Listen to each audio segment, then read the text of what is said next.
Assalamualaikum warahmatullahi wabarakatuh. Selamat siang Tribuners. Berjumpa kembali dengan saya Mahmud Barok, Content Manager tribunperiangan.com. Kali ini saya akan melakukan wawancara khusus dengan Dr. Satmadianto SPM, penanggung jawab Klinik Bandung Eye Center Tasikmalaya. Jadi ini merupakan sebuah klinik mata yang baru hadir di Tasikmalaya, dan kita akan menggarap tuntas seperti apa itu klinik BEC Tasikmalaya. Selamat siang Dok. Selamat siang Pak. Bagaimana nih cerita terkait dengan kemunculan klinik BEC Tasikmalaya ini? Oke, terima kasih Pak. Jadi ini hal-hal yang melatar belakangi Pak ya, berdirinya BEC Tasikmalaya. Yang pertama tuh kita ingin menghadirkan suatu klinik dengan peralatan yang lengkap, pemeriksaan yang komprehensif untuk kebutuhan pemeriksaan mata di masyarakat. Iya. Itu yang pertama Pak. Yang kedua, masih tingginya angka insiden dari penyakit-penyakit mata. Itu yang kedua. Yang ketiga, masih tinggi juga Pak jumlah pasien yang harus kita rujuk, terutama pasien-pasien yang berada di Jawa Barat bagian selatan, di daerah pantai kayak Cipatuja, Cikalong, Karangnunggal, betul itu Pak. Banyak yang harus ya udah dari sana ke Tasiknya juga jauh, kemudian ternyata kasusnya tidak bisa dilakukan di Tasik, ditangani di Tasik. Ya, itulah yang membuat kita mengadakan klinik ini paling tidak ingin membantu memudahkan masyarakat untuk mendapatkan akses pelayanan kesehatan mata. Seperti itu, Pak. Ini kan awalnya dari Bandung Eye Center, ya kan? Nah, itu kapan adanya klinik atau rumah sakit Bandung Eye Center itu? Kalau Bandung Eye Center sendiri di Bandung tuh kalau nggak salah 2001 Pak. Mulai 2001 ya mulai. Betul. Nah jadi ini kita cerita sejarah awal di sini aja dulu Pak ya. Kalau yang di sana saya nggak terlalu ini karena itu di sana juga Bandung Eye Center tuh kebetulan guru-guru saya semua ininya. Pendirinya tuh Pak. Ya. Kemudian kalau di Tasik ini memang dari awal sebelum COVID udah ada ide-ide seperti itu karena saya merasakan sekali Pak pasien tuh dalam jumlah yang banyak, kemudian tenaga saya juga ya terbatas Pak ya, energi saya terbatas. Jadi saya biasanya dulu di RSUD itu dari pagi sampai sore dengan kasus-kasus hampir 100 per pasien Pak, sampai 150 sehari dulu 2013 Pak, sampai kemudian ada dokter yang muda masuk, nah itu udah mulai terbagi, saya udah mulai berkurang lah ini saya. Belum lagi yang operasi, belum lagi yang backlog, sisa pasien yang belum dioperasi sebelumnya, nah itu yang harus saya kejar target supaya selesai. Saya menganggap itu hutang sih Pak ya, jadi harus diselesaikan. Nah itu. Kemudian itu baru kasus yang simpel Pak ya, itu katarak. Belum kasus-kasus yang lain juga banyak. Yang lebih parah lagi ya? Lebih parah lagi, yang lebih sulit lagi, yang kayak penyakit akibat diabetes, glaukoma, kemudian anak-anak, kasus anak-anak. Nah ini yang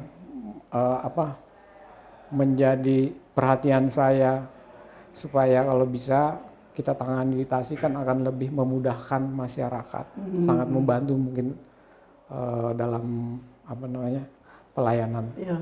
Artinya yang di Tasikmalaya ini merupakan cabang dari Bandung Eye Center, ya, betul. ya. Lantas apa kemudian layanan-layanan yang diberikan di BEC Tasikmalaya? Oke Pak. Jadi yang pertama, kalau layanan dasar itu Pak, seperti misalnya yang saya kan bertugas juga di Jasa Kartini sama di RSUD. Ya. Nah itu paling operasi katarak Pak, operasi selaput bagian luar mata, bintilan Pak. Oh bintilan ya. Nah itu paling 3 itu yang ini. Terus kasus-kasus lain ya paling penanganan tanpa ada tindakan ya Pak ya. Seperti misalnya kasus yang habis jatuh tabrakan kemudian nggak melihat. Nah itu nggak perlu penanganan sih, maksudnya nggak perlu tindakan tapi perlu pengobatan yang cepat dan tepat, itu yang paling penting. Terus kasus-kasusnya yang mungkin pernah kita bicarakan karena toksik alkohol atau apa, nah itu Pak. Tapi kasus-kasus yang di luar itu udah sulit Pak, nggak bisa dilakukan. Kenapa? Karena alat yang terbatas. Kemudian sumber daya manusianya sendiri, ya, baik itu memerlukan keahlian khusus lagi ya Pak ya, yang perlu sekolah lah istilahnya Pak ya. Kemudian ya kasus-kasus itu misalnya pada bagian retina itu Pak. Retina kasus terbanyak biasanya diabetes yang menyebabkan gangguan di retinanya. Nah itu kalau masa awal sampai menengah itu masih bisa ditangani tanpa harus operasi Pak. Misalnya dengan penyuntikan anti pembentukan pembuluh darah baru istilahnya ya kalau bahasa awam kita ya Pak.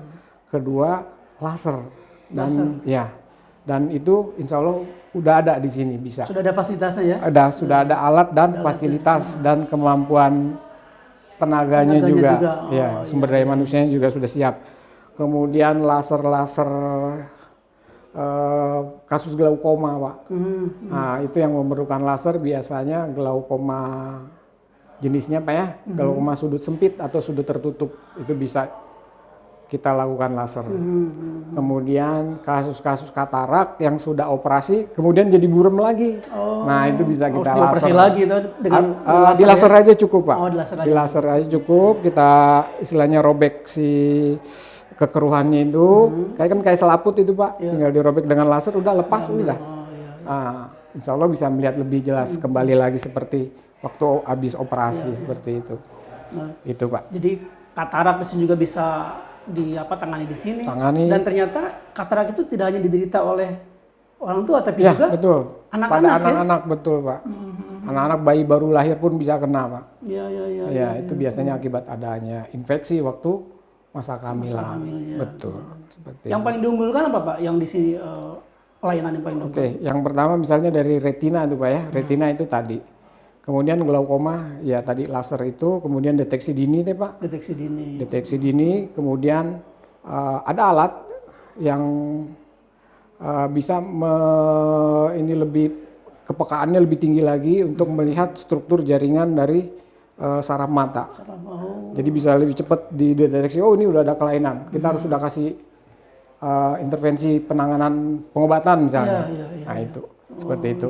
Ada glaukoma itu biasanya Pak ya. Terus bisa juga karena ada kelainan misalnya, nah nih kayak darah tinggi deh Pak. Darah tinggi yang menyebabkan gangguan aliran darah di saraf mata.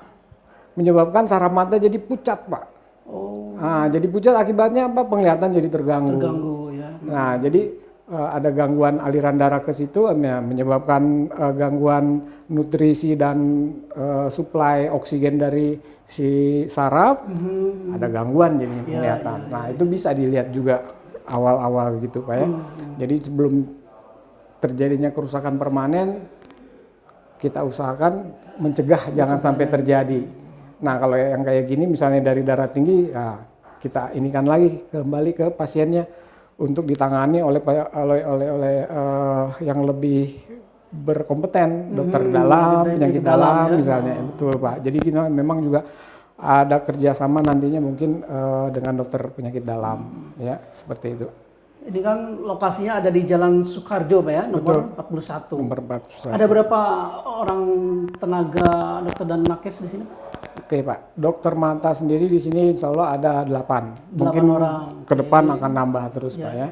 8, nakesnya itu ada 6, dan non nakes sementara masih 6, semua masih 6, mungkin juga akan bertambah bila tergantung nanti apa namanya istilahnya jumlah volume pasien yang harus ditangani ya Pak. Kita akan apa namanya tidak inilah Pak, supaya bisa mengikuti semua pasien bisa terlayani dengan baik. Betul. Seperti itu. Ini kan sebetulnya secara resmi belum dibuka gitu ya. Terencana tanggal berapa Pak? Rencana soft opening tanggal 12. Tanggal 12 Februari. Oke. Hari Senin Pak ya. Iya. Sementara grandnya mungkin kapan? Grand openingnya insya Allah sebelum puasa tanggal 9 Pak. Maret. 9. Ya, sekitar 2 atau 3 hari sebelum puasa. Kalau soft openingnya 2 hari sebelum pemilu. Gitu. Ini lagi masa-masa iya, mepet waktunya Pak. Jadi soft opening tanggal 12 Februari, Betul. sementara grand opening tanggal 9 Maret ya. 9 Maret. 2024. Jadi 12 itu mungkin kita udah bisa melayani, karena belum ada ini Pak ya, melayani pasien-pasien umum dulu mungkin yang memerlukan pelayanan kesehatan. Untuk pasien BPJS bisa Pak? Kedepannya kita ke arah sana Pak, karena yaitu pasien BPJS ini justru lebih banyak. Betul. Ya, banyak. Kemudian kasusnya juga lebih kompleks.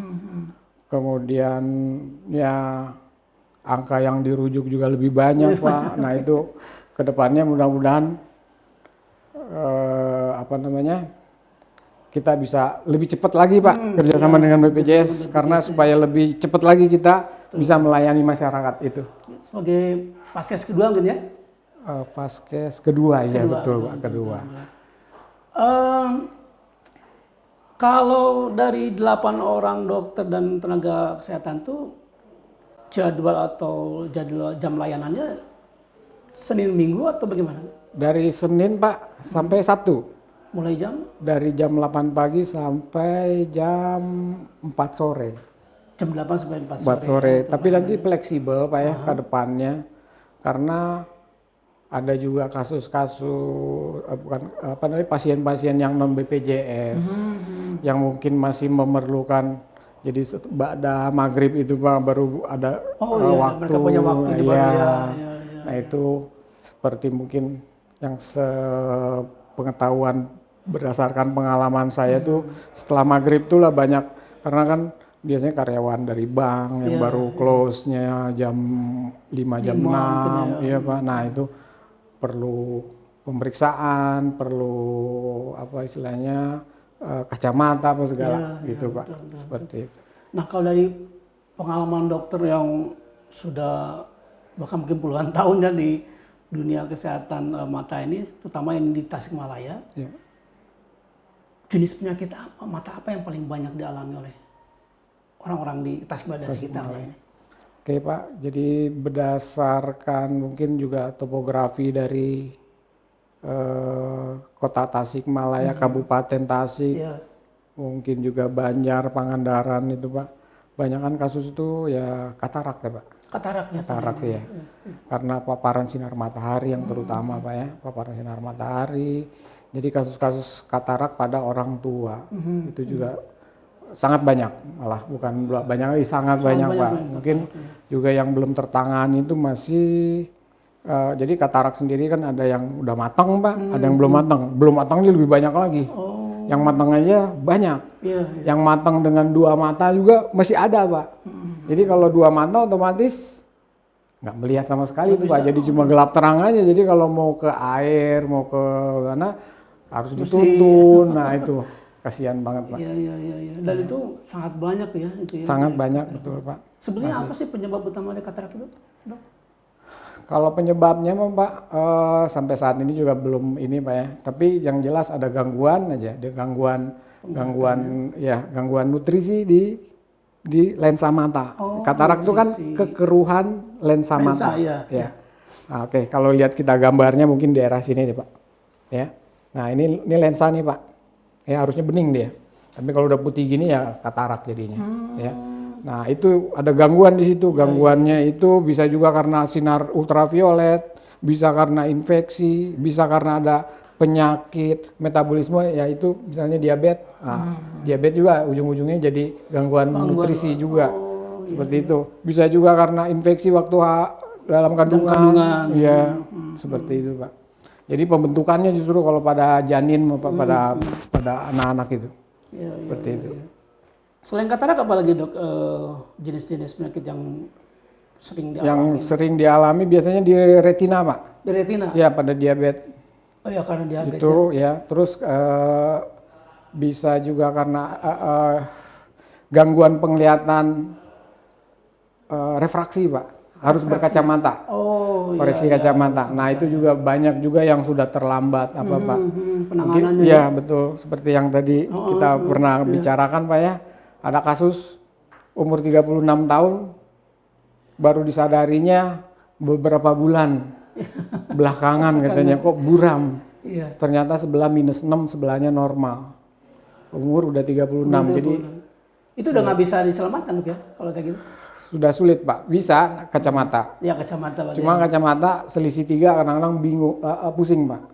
Oh yang satu lebih kecil bayangannya, satu normal. Nah itu kalau berkaca hitam minus kan kita ngelihatnya jadi kecil objeknya itu Pak. Nah bertumpuk, nah pusing. ya. Ditambah lagi udah bertahun-tahun dengan keadaan begitu Pak. Keadaan mata yang -6 ini buram. Dari kecil mungkin lahir sampai ke umur 36 itu nggak jelas terus. Nah udah ketika pakai kaca kan majunya paling jadi meter 2 meter. Tapi kalau melihat kasus seperti itu berarti masih rendah mungkin ya kesadaran masyarakat itu ya? Betul Pak. Jadi tingkat kesadaran akan kesehatan matanya, kemudian tingkat pendidikan juga Pak ya berhubungannya sama sosial ekonomi juga itu. Kadang-kadang udah tahu, cuman karena sosial ekonominya rendah, nggak ada duit, nggak ada apa akhirnya. Nah sekarang nih ada BPJS lah baru. Pada mau periksa Pak. Periksa karena ya karena di-handle bisa itu istilahnya bahasa ininya mah gratis ya mumpung. Gitu kan? Ya, tapi kita dengan senang hati jelaskan ke pasien bahwa ini udah sulit sekali untuk dikoreksi dengan kacamata. Berapapun dikasih nggak akan juga membantu, ya malah menimbulkan pusing atau apa seperti itu Pak. Betul. Kalau ya kita lihat lagi misalkan dari kondisi sekarang anak-anak gitu ya sudah sejak kecil sudah memakai gadget dan mereka tuh kalau udah pakai gadget itu dok pasti begini nih deket banget nih. Itu dampaknya seperti apa sih dok pada kesehatan mata? Kesehatan mata jadi itu Pak gampang lelah jadi mata. Mata gampang lelah. Gampang lelah. Jadi yang paling mudah kita pahami Pak ya, bahwa melihat dekat tuh lebih berat daripada melihat jauh. Melihat dekat lebih berat daripada melihat jauh. Ya, karena bekerja otot-otot mata itu bekerja, otot-otot sekitar sini Pak ya bekerja. Untuk supaya si lensa lebar ya? Enggak Pak, lensa itu menggembung. Menggembung. Ketika ngelihat jauh dia relax. Jadi memipih. Nah, itu. Jadi usahakan aktivitas itu jangan terlalu lama, melihat dekat ya. Kayak mungkin seperti tadi dibilang habis main game di laptop, istirahatnya main HP. Sama aja. Masih lihat dekat juga. Seperti itu. Jadi diupayakan tetap harus ada waktu istirahat. Istirahat betul. Waktu istirahat seperti yang sudah pernah disampaikan mungkin Pak ya. 20 menit kita main HP, main apa, 20 detik kita istirahat dengan melihat jauh jarak 6 meteran gitu Pak ya selama 20 detik. Kalau orang tua dulu kan suka ada istilah cari yang hijau-hijau gitu kan. Hmm. Itu emang ada pengaruh nggak dok kita melihat yang hijau-hijau itu? Ya mungkin sejuk aja kali Pak ya. Tapi yang hijau-hijau tuh akhirnya juga kita melihat jauh kan Pak. Ya, Ya, yang melihat gunung, yang hijau-hijau sawah. Kasus-kasus anak-anak yang berkacamata juga saya sering ini. Saya tanya dulu rumahnya di mana? Tengah kota. Ah, dinding semua di sana. Jadi kalau saya tanya misalnya di daerah Ciberem yang banyak sawah, Masih otomatis banyak dia Pak ngelihat jauh tuh. Iya, iya, Ditambah sejuk kalau ngelihat hijau-hijau tuh kan ya, seger gitu mata. Jadi sebetulnya melihat jauh itu justru sehat buat mata ya melihat jauh itu. Ya, Karena Pak, jadi rileks ya. Rileks betul. Enggak iya. enggak lelah mata kita Pak, gitu. Seperti itu. Kalau tips untuk menjaga kesehatan mata selain dengan istirahat mata itu apa lagi?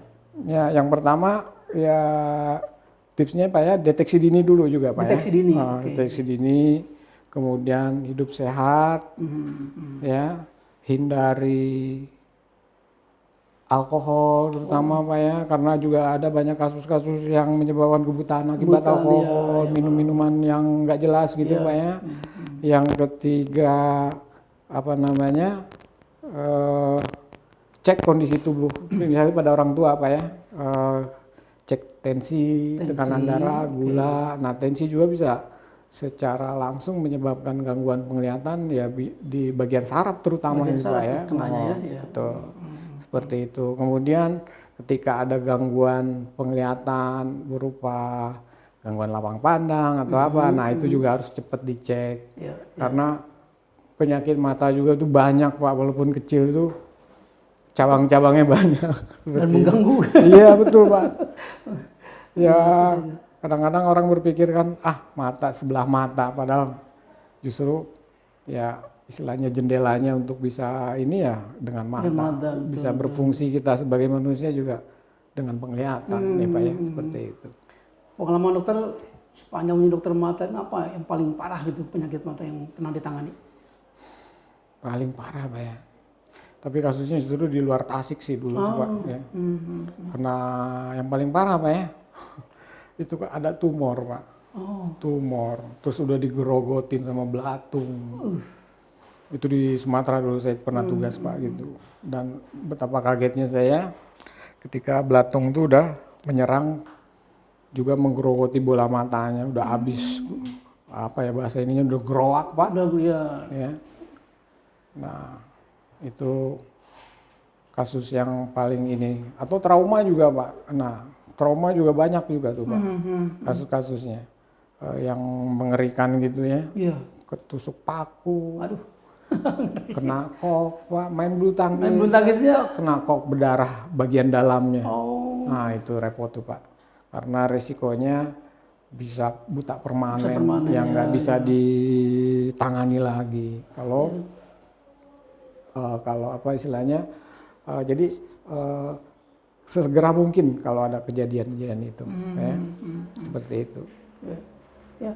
Artinya kita jangan menganggap enteng gitu ya. Betul. Yang kita anggap biasa gitu, kayak ya tadi misalkan olahraga itu bulu tangkis itu kalau misalnya ternyata koknya kena mata juga tetap. Iya betul. Tapi alhamdulillah saya lihat Pak kalau kesadaran udah bagus Pak ya, cepat pasien datang juga untuk kasus-kasus yang trauma habis main bulu tangkis gitu. Ada juga yang pernah kasus tuh kecantol, gantungan baju Pak kawatnya itu, waduh itu juga mengerikan sekali kalau dilihat. Itu yang ini. Jadi cepat sih penanganan itu, atau kena ular berbisa, kena semprot bisanya ular juga banyak juga kasus di sini Pak. Karena mungkin masih banyak ular kobra ya di daerah-daerah itu Pak. Daerahnya kan kita masih daerah sawah banyak ya. Iya, kena semburan. Semburannya. Tapi ya insya Allah penanganan cepat bisa. Tapi ya, setahu saya banyak sih kasus yang kayak gitu Pak ya. Kemudian cepat datang ya memang penanganan mah lebih mudah sih ya Pak ya kalau kasus itu, tapi kalau yang trauma agak sulit. Nah ini juga mungkin mudah-mudahan ke depannya kasus-kasus trauma itu bisa ditangani di Tasik tanpa harus ke Bandung Pak ya, mohon gitu. Seperti itu Pak. Jadi kalau yang harus ke Bandung itu biasanya kasus apa Dok? Kalau misalkan harus dirujuk ke Bandung itu? Ya seperti yang tadi Pak ya, retina akibat diabetes, retinopati diabetes, terus kasus Ini juga kalau kataraknya udah terlalu lama Pak, posisi lensanya udah nggak normal. Iya, iya. Nah, Dan itu itu kan agak biasanya sulit. suka apa? Ya itu sadarnya lama gitu kan, orang Ya, itu kan betul. anggapnya biasa Betul, Pak. gitu kan. Tahu-tahu Ketika padahal dua-duanya nah, udah itu. nggak ngeliat baru. Jadi prinsipnya gini juga Pak ya, kadang-kadang orang awam kenapa kita dikasih sama Tuhan teh dikasih dua mata, satu untuk serep katanya, nah, itu yang salah Pak. Ya, jadi mata itu dikasih dua mata harus berfungsi sama baiknya, Sama baiknya kanan kiri, dua-duanya, ya. betul, supaya kita dapat penglihatan yang lebih jelas, lebih bagus Pak, ya seperti itu. Iya. Dokter terakhir, Ya. apa kemudian harapan dokter dengan dibukanya klinik Bandung Eye Center Tasikmalaya ini? Yang paling utama Pak ya, kalau ini kan berdasarkan pengalaman saya Pak di Tasik ini dari 2013 sampai 2024 ini, untuk kasus-kasus berharap paling tidak paling tidak mengurangi beban masyarakat sendiri Pak ya, untuk misalnya kalau dirujuk ke Bandung. Saya merasakan sekali itu Pak, pasien misalnya dari selatan itu harus ke Bandung, sementara kita juga tidak bisa berdaya apa-apa, keterbatasan sama alat, sama kemampuan kita sendiri. Ya. Nah itu akibatnya apa? Kita cuma bisa berserah diri aja udah pasrah gitu. Pasrah aja. Tanpa ada, itu dan itu ke bawah-bawah sampai saya pulang ke rumah pun masih kepikir gimana pemecahannya ini supaya. Jadi ya salah satunya ini Pak ya, mudah-mudahan dengan ada BEC ini saya harap kasus yang harus dirujuk terutama, terus kasus yang memerlukan pemeriksaan lebih komprehensif ya Pak, bisa dilakukan di Tasik di BEC ini gitu Pak. Siap. Yang paling utama seperti itu ya Pak ya. Semakin bermanfaat ya beradaannya. Ya Insya Allah Pak, Tasik harapannya dan sekitarnya, ya. betul Pak, harapannya seperti itu. Ya. Oh, memang ini terlintas itu yang tadi saya ini Pak, cikal bakalnya itu. Karena saya lihat selama jadi dari 2019 Pak. 2019. Dari 2013 2019 itu 6 tahun. Ya. Saya dinas di RSUD itu saya lihat aduh banyak banget kasusnya yang nggak bisa saya tanganin karena tenaga saya habis, energi saya juga udah habis, kemampuan saya juga, tambah lagi alat dan sumber daya yang ada gitu Pak. Jadi saya ambil mungkin keputusan juga untuk jalan keluar, gimana kalau kita buat Bandung Eye Center yang udah pernah. Jadi dalam hal ini juga masalah manajemennya, masalah pengurusan ininya, tambah juga harus dokter sudah pusing ngurusin penyakitnya pasien, ditambah lagi urusan ininya. Nah itu Pak yang berat. Aduh, untuk yang ini aja saya belum selesai nih, ada lagi yang ini. Nah itulah kenapa istilahnya kita dirangkul atau kita yang merangkul gitu Pak ya, dengan BC itu ya karena sudah istilahnya udah ada brandnya Pak ya. Brand sendiri ya. Terus tambah pengalaman dari BEC sendiri yang sudah berdiri sudah lama gitu dalam menangani kasus-kasus. Kebetulan juga yang di BEC itu guru-guru saya Pak, jadi ya lebih nyaman gitu dong. Ya Pak, seperti itu. Baik Dok, terima kasih banyak atas wawancara khususnya, maksudnya waktunya juga. Terima kasih juga. Tribuners, demikian wawancara khusus saya dengan Dr. Satmadianto SPM. Beliau adalah penanggung jawab klinik Bandung Eye Center Tasikmalaya yang beralamat di Jalan Dr. Soekarjo, nomor 41, Kota Tasikmalaya. Jadi bagi warga Kota Tasikmalaya dan sekitarnya, baik di Kabupaten Tasikmalaya, Ciamis, Banjar ataupun Pangandaran, apabila memiliki gangguan penglihatan, bisa berobat ke klinik Bandung Eye Center Tasikmalaya. Demikian, terima kasih banyak. Selamat siang, Tribuners. Assalamualaikum warahmatullahi wabarakatuh. Waalaikumsalam.